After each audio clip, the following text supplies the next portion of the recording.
baking technologies class. This is our first video in our series that is going to talk about the science of baking and what happens when we make mistakes in baking. Now, this is normally a class I teach at Lakes Region Community College, and this is my first video for teaching this class remotely online, but I thought it would be fun for other folks at home that want to follow along. The recipe I'm using is from this book. This is our textbook that we use in class. It's called How Baking Works. It's by Paula Figoni. And the chapter that we're covering this week is called Leavening. What I'll be baking today is 3 examples of chemical leavening and how that works. So I've got 3 batches of biscuit dough set up here on my speed rack, and I'm going to be making that today. So I'm going to be starting off with the correct recipe. These are baking powder biscuits. I have the ingredients scaled out, but I wanted to make a mention first of the scale that I use here. It's a little digital scale. It's by a company called Ozeri, and you can buy it on Amazon for about 12 bucks. So it's a good scale to have at home. If you don't currently use a scale at home, then it's really going to pick up. So if you've never made biscuits before, it's pretty straightforward. We're going to put all of our dry ingredients. You can do this in a bowl, and we're using the rub-in method. Put all your dry ingredients in a bowl, and I'm going to put this on my mixer with a paddle attachment. Pick that up, and I'm going to turn on just a low speed and let those dry ingredients incorporate. Now, this is butter. The original recipe in the book calls for shortening, vegetable shortening, but I don't have any on hand here in Vintage Baking Company because I try not to use shortening in my home baking. I do believe that it serves a purpose out in the world, so if you would like to use shortening, well, please go ahead and use it. But I like to use butter, so we're using butter today. Now, this is a cubed butter.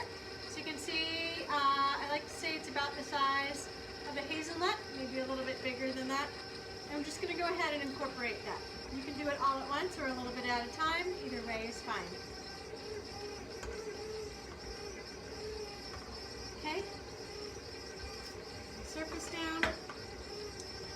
So, this formula calls for baking powder, salt, sugar, flour, a fat like shortening or butter, and milk. Some baking powder biscuit recipes call for buttermilk, and we'll talk about that a little bit later.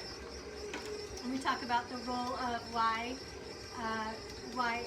chemical leavenings work and how they work. Right now, I'm letting this mix until it becomes what's called almost to a sandy phase. And what I'm looking for here is the butter to incorporate with the flour in such a way that it looks crumbly. Now, if you can see, if I pick this up, see how there's still some big chunks in there? So that needs to mix a little bit longer.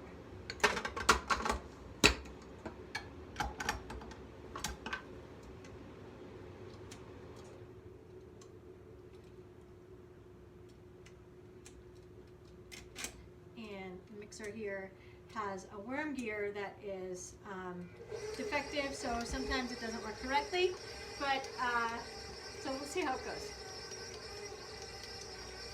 Now, in this class, what we normally do is I normally assign students a recipe and a variation on that recipe, and when we do that recipe, what we do is every student takes a variation of the recipe and makes it during class.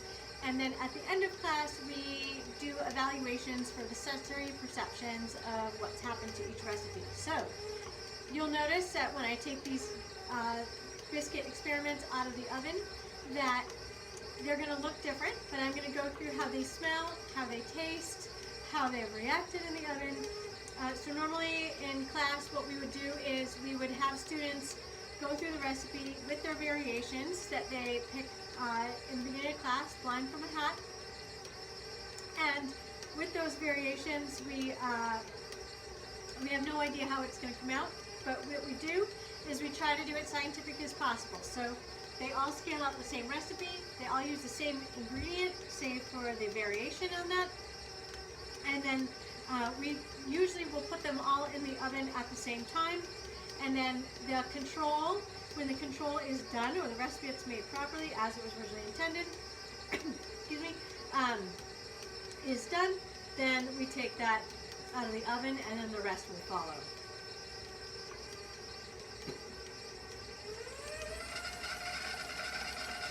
I'm just turning this up a little bit to try to save a little time.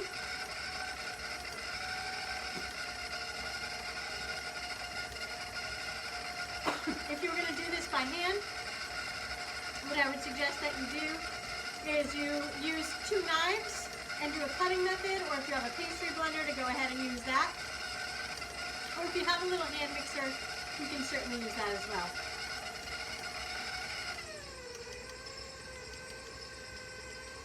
Okay, this is a really good level here. Let's see if you can see that. It's hard to show, tilting it here. But you can see this mixture is more crumbly, but you can still see some chunks of butter in there, and that's okay. So now what I'm going to do is I'm going to go ahead and add milk.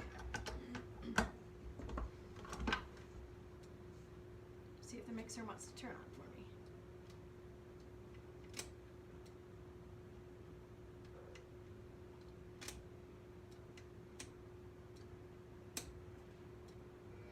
There it goes.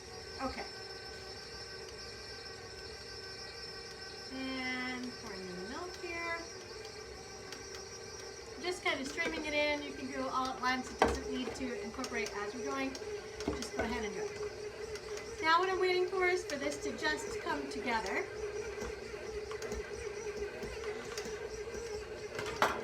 You can hear the mixer starting to struggle as it's coming together. Okay. Don't want to work that too hard, because as this kind of dough develops, it's going to develop the gluten, which is going to make a tough product. Now today's topic is on leavening, and we want to make sure that we're really focused on the leavening aspect, but we want to practice good baking technique, and so that's why we want to mix this biscuit dough until it's not too overcooked. Alright, so see how it's not fully combined? That's okay. I'm going to go ahead and put this on the table and just knead it a little bit.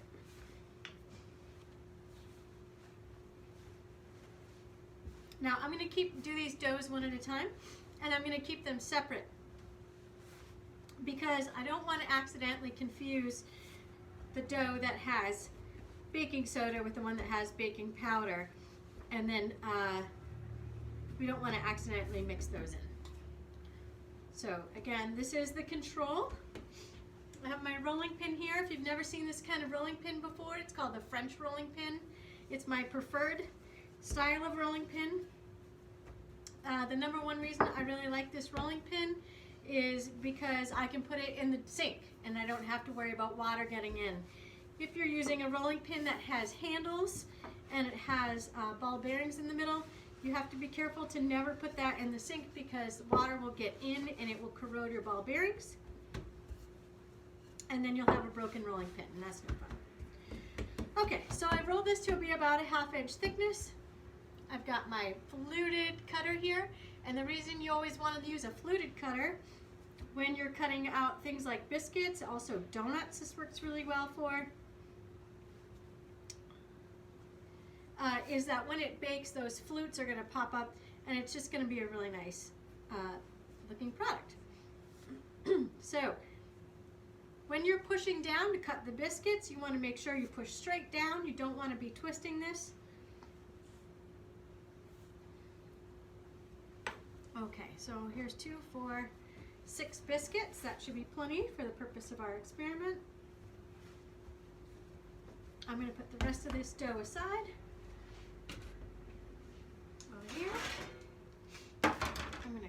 off my correct sheet pan, which is clearly labeled. And I'm going to let that just set there. And I'm going to go ahead and repeat this process 2 more times with the other recipes. Now, this is the dough set up here that has double the amount of baking powder.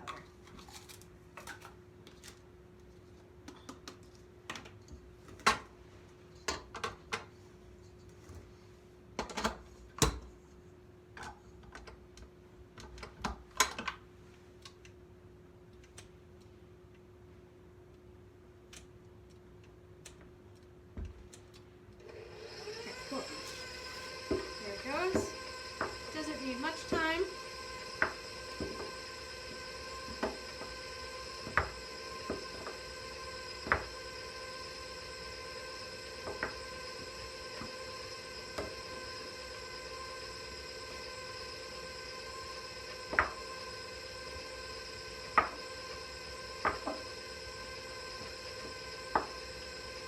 And as I get my butter cut, I'm going to go ahead and add it.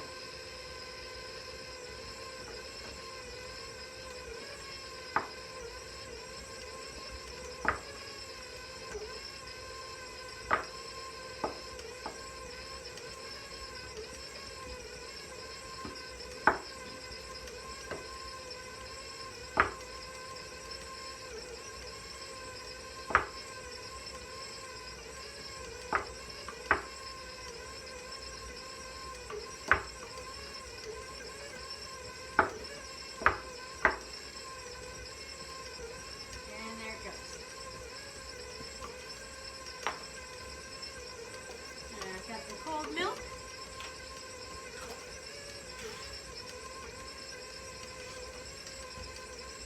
My rolling pin back out.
Okay, so this is the biscuit dough that has double baking powder. So far, it looks pretty much the same.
So this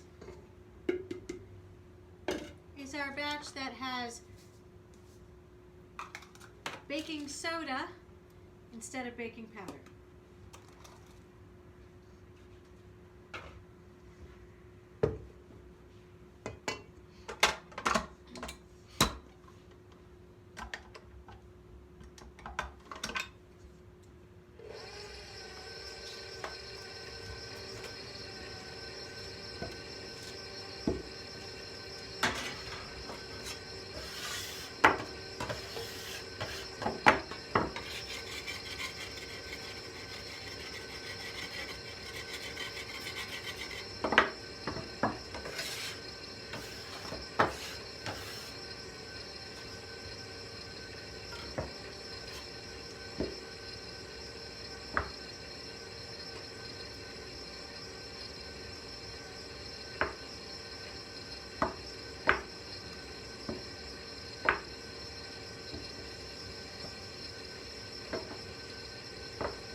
Okay, so here's the dough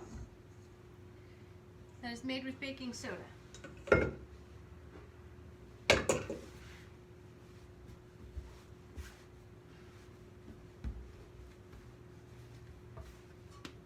So far, once again, looks the same.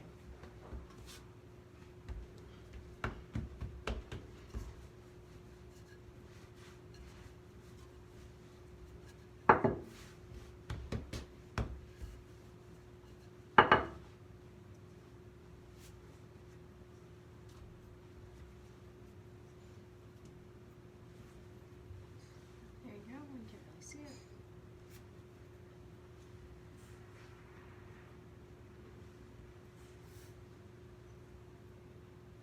Okay, 6 biscuits with baking soda. All 3 of our recipes are ready to go. Now they're ready to go in the oven.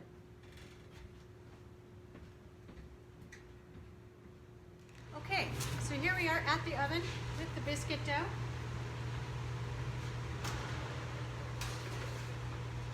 Going into the oven in the same direction. Oven's been preheated to 400 degrees Fahrenheit, and I'm going to set a timer for 20 minutes, and in 20 minutes I'll check and see, and when the control of the regular biscuit dough is done, then we will pull them all out and assess.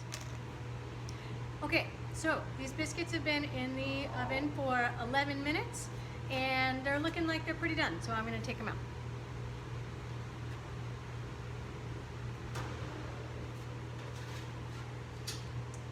This is the control biscuits. Those are the correct recipe made with the correct amount of baking powder.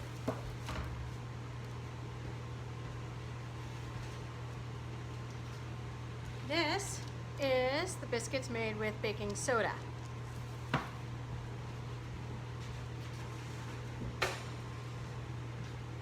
these are the double baking powder biscuits.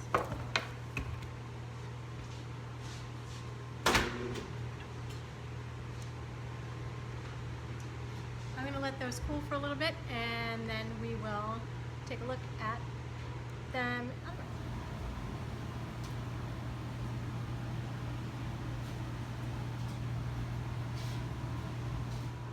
Okay, so these are the biscuits made with the regular. So these are the biscuits that are the regular recipe. They came up pretty lofty. They're pretty flaky. They smell really good. Let's give them a taste. Good biscuit. Okay, let's move on. Double the baking powder. They look about the same, don't they? See them side by side? Same browning. Interior is a little bit more holy instead of flaky. This one's correct, this one's double.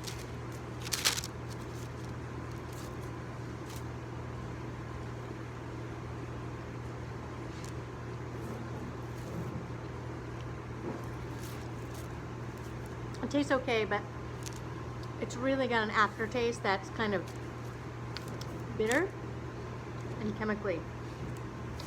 It wouldn't be totally ruined if you were going to use it as a shortcake or for sausage gravy, but I probably wouldn't eat this just with butter.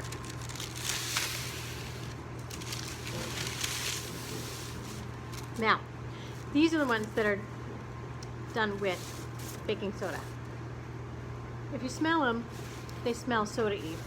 They smell a lot like our soda bread.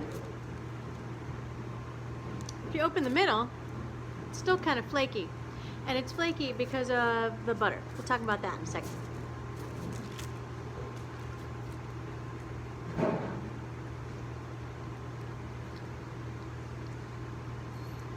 That tastes terrible. Oh. It really does. The reason for that is because there was nothing acidic in this biscuit dough. When you make things like biscuits or when you use chemical leavening, the chemical leavening, especially in baking soda, needs acid to react. That's why if you ever have to use baking soda in something, you need something acidic for it to react with. Otherwise, it doesn't react. And it just stays there. And you're basically eating baking soda. It's not nice. Okay, so final thoughts. All three of these biscuits did rise a little bit, right? Why? Because butter contains butterfat, butter solids, and water. So when you mixed everything in and you made a dough and you layered the butter in between the flour to make a nice flaky product, what happened was you make these layers, the butter and the flour, the water in the butterfat melts. Well, the butterfat melts and the water turns into steam, and that steam expands, and that's what gives us leavening. That's one kind of leavening that's in this biscuit. Another kind of leavening that's in this business is this biscuit is chemical leavening. And when you have the chemical leavening in there, baking powder has ingredients in it. Now, if you look at the ingredients on the baking powder, you'll see there's all different kinds of stuff.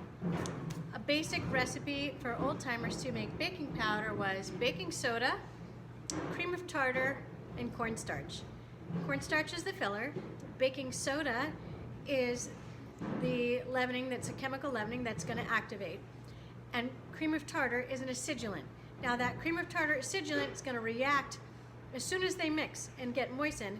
They're going to react and they're going to create they're going to create little bubbles, and those bubbles are going to create an extra level of layering, of leavening.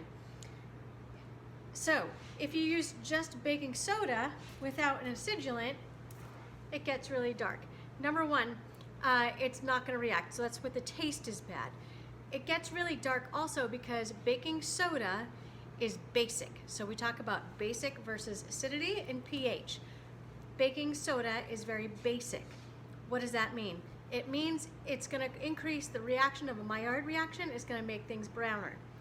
It's bad in these biscuits, but it's good in things like pancakes and like cookies when you need baking soda in there to help it brown. So when you're doing baking at home and you're developing recipes, what you want to do is you want to make sure that if it's a little bit, let's say something like your cookies are coming out a little bit too pale.